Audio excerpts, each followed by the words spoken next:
Welcome back to One-on-One Sports. I'm now joined by the redheaded wonder Andy Harris and a man whose suits are so fine they make Sinatra look like a hobo, Aaron Moger. Now guys, we're here to talk about baseball, and let's look retrospectively, look at both leagues. Who had the best offseason in the American League? Aaron, we'll start with you.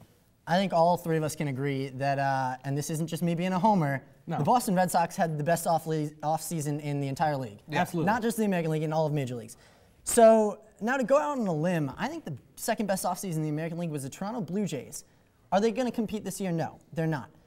But GM Alex Anthopoulos got rid of Vernon Wells. After last year, they had already gotten rid of Halladay. He now has some money to work with. If they happen to find themselves in the middle of a wild card race, he can get somebody midseason. If not, there's a lot of free agents next offseason. You're going to have the Prince Fielders of the world, those types of things, and they can start bidding on those along with signing their younger guys. I think that the most important thing you can do with that money is re-sign Jose Bautista to a long-term deal. Absolutely. Because that's something that this has been over this team the entire offseason, and he was going to go to arbitration, but now they're postponing that. So, Andy, what team in the AL did the best for you?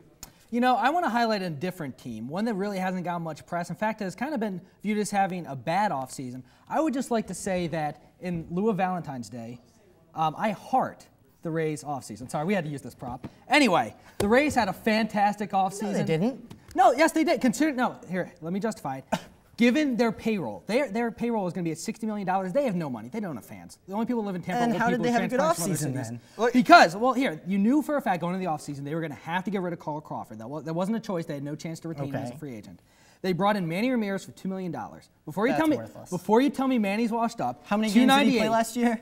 That's the point, though. Manny Ramirez, if he plays an entire season at he can hit 20 home runs, gets on base as well as anyone in the game. We got to keep moving on here. Andy, who did the best for you in the National League? Well, you know, the Phillies are going to get all the press because they added Cliff Lee. But the team that aided their rotation the most, Milwaukee Brewers. Added Zach Greinke, former Cy Young Award winner, 27 years old, some of the filthiest stuff in the game, kind of coming off a down year.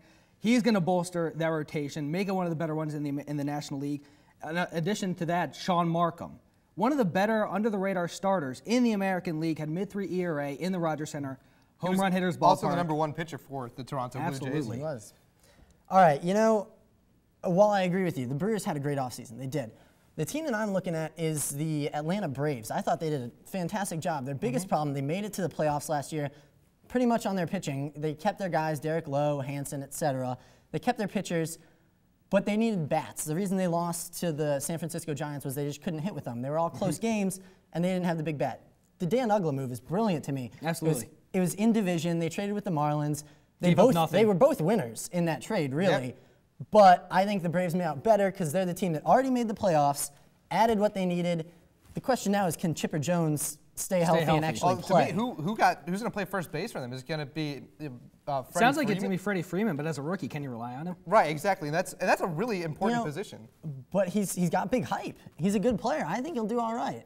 I mean, I got to go with Andy on this one. The pitching that the Brewers now have, it can go against anybody in the National League, save for my problem with the Brewers, though, they have one year, one shot. Oh, because they're losing Fielder after this. They lose a lot of guys. They kept him this offseason. I like that. No doubt. All right, so, Aaron, what was the biggest offseason story to you? The New York Yankees.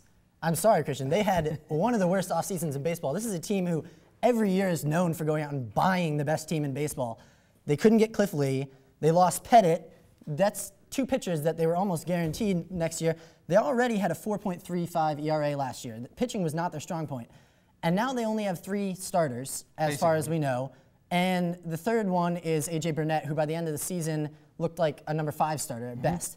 Sure, they went out and got Bartolo Colon, Mark Pryor. You know, they would have been a great team back in 2001. Lock up the 2001 World Series right now. Yeah. But we're not in 2001 anymore. 10 years later, these guys haven't even played in 2 seasons at least. New York Yankees had an awful offseason. How about you, Andy? What was the biggest offseason story?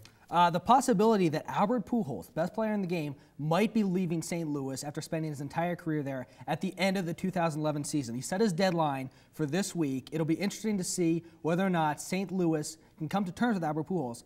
The question is whether they can afford him. He's asking for $300 million. The true question is, can they afford not to keep him? Absolutely. I mean, to think that anybody else even has a realistic shot of signing him, I think is erroneous, because the teams that could afford him all are set at first base. Right. Now, Andy, what do you think about spring training? Because it's upon us. What do you think about it? The only thing spring training is good for is deciding who's going to win starting positions. You know, a lot of times a team will bring in a journeyman to compete with a rookie to make sure that the rookie shows up to spring training in good shape to compete, make sure the rookie earns the job. The stats that people compile in spring training, they don't matter. A couple of years ago, Chan-Ho Park had an ERA sub-2 in spring training. In the regular season, he lost his job, his starting job by May. It does not. Couldn't agree with you more. Spring training, it's for guys to get their feet under their legs, you know, feel out the game a little bit. Their stats are not going to mean anything. You could send out the best player in the league, Albert Pujols, who I still think it is. He could hit 100 in spring training. It doesn't matter. He's still going to be a 300 hitter plus. Spring training doesn't mean much to me. Agreed. You know, maybe we'll find out one rookie makes the spot. He gets himself on the team. But you're not even playing with your full 9. You split up the team for most of spring training.